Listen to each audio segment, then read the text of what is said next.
The Twilight Saga continues with 2010's Twilight Saga Eclipse, which I actually believe is a step up from the previous two entries in this franchise. So visiting this franchise on the big screen, having a bit of a mini marathon spread over a few weeks at Cineworld. We follow Bella still as she's caught in a love triangle between Jacob the werewolf and Edward the vampire, which steps up a notch in this entry with you know, passion and desire and jealousy and fighting over the love and affection.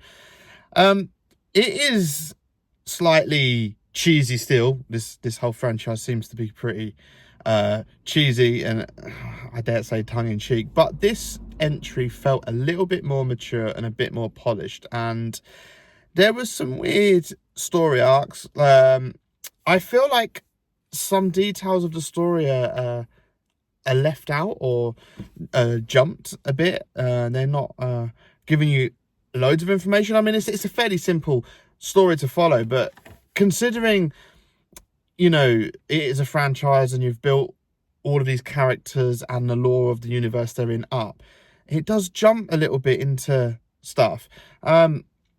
There's some characters that feel a little bit underdeveloped. Now, I know, again, it's a franchise, but I still feel like I wanted more to know more about them because they'd already been in the previous film, New Moon, and they're in a Eclipse, and I still feel there's very little told about them. It's almost like missing stuff, and there is like a bit of a subplot of a gang of vampires getting together to attack, and again I feel like it was a bit skipped over a little bit. You know, you're given information, but you've got a lot more unuseful information given about other silly romance stuff, which is a plot driven device, but still, like, you know, the balance was a bit off for me, but overall the CGI is a little bit weak. It's not the worst, but considering I visited Constantine on the big screen as well in the same week, with its 2005 CGI, that held up a bit better really than Twilight Eclipse, which was 5 years after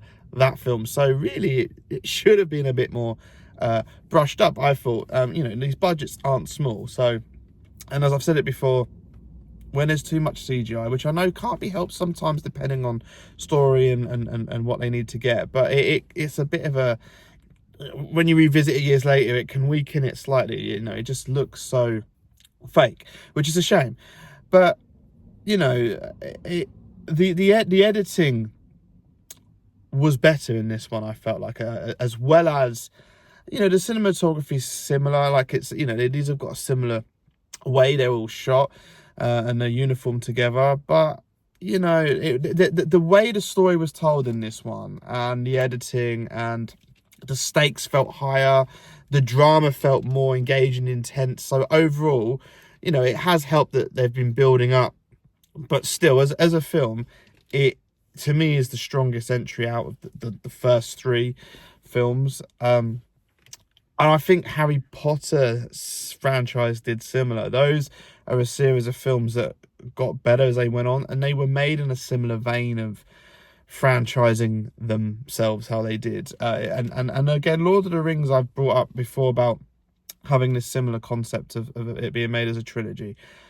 But Lord of the Rings, I think my favourite entry is Fellowship of the Ring. I felt the atmosphere on that was stronger, and they got a little bit weaker. Whereas Harry Potter and visiting the Twilight films at the cinema, I feel like these franchises get stronger, which is a good thing, but it would have helped if it would have started off strong in the first place, because it's strange how I felt like Harry Potter started out, and I know it's a family film, but it started out quite childish and gimmicky for the first film, first two really in particular, and then when we got to the third entry, The Prisoner of Azkaban, that started to get darker, more mature, and it went better places, and the franchise lifted.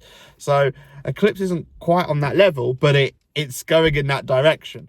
I do like the mythology and the lore that's expanded on even more. It's got more interesting. The concept is interesting. I felt like it wasn't playing on gimmicks as much with sparkling vampires in this. You know, I do feel like the films have been guilty of wearing themselves on their sleeve quite badly in the first few entries, that they are a little, you know, they don't take themselves too seriously, whereas this one I felt like did take itself more serious, and it was a bit more contained as well. So I said that New Moon felt like an episode of something, like I was watching a TV episode, and, you know, it was just tuning in.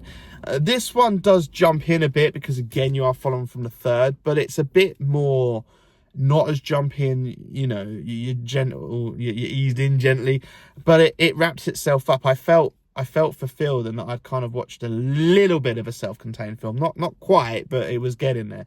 So yeah, so far the Twilight Eclipse has stood out as being the best out of the first three films. So I'll be carrying on this franchise with the next installment soon at Cineworld.